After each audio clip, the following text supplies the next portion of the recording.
NEET इम्तिहान में syllabus बदलने के मामले में सुप्रीम कोर्ट ने मरकज को फटकार लगाते हुए कहा कि नौजवान डॉक्टरों को फुटबॉल ना समझे सरकार, साथ ही साथ एक हफ्ते के अंदर हल निकालने के अहकामात भी दिए। रिपोर्ट देखिए। सुप्रीम कोर्ट ने पीर को नीट इम्तिहान के पैटर्न में बदलाव को लेकर मरकजी हुकूमत को कड़ी फटकार लगाई है। कोर्ट ने कहा कि नौजवान डॉक्टरों का सियासत के खेल में फुटबॉल की तरह इस्तेमाल न किया जाए। सुप्रीम कोर्ट ने मरकजी हुकूमत को चेतावनी देते हुए कहा कि हम इन नौजवान डॉक्टरों का मुस्तकबिल कुछ गैर हसास नौकरशाहों के हवाले नहीं करने देंगे।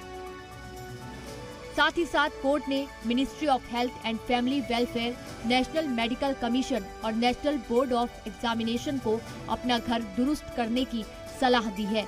सुनवाई के दौरान न्यायमूर्ति DY चंद्रचूड़ और न्यायमूर्ति BV नागरत्ना की बेंच ने मरकज की ओर से पेश अतिरिक्त सॉलिसिटर जनरल ऐश्वर्या भाटी को एक हफ्ते के अंदर दीगर 2 अफसरान के साथ मीटिंग करने को कहा है।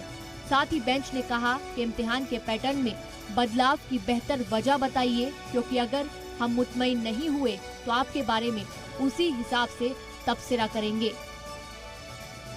ब्यूरो रिपोर्ट, जी मीडिया।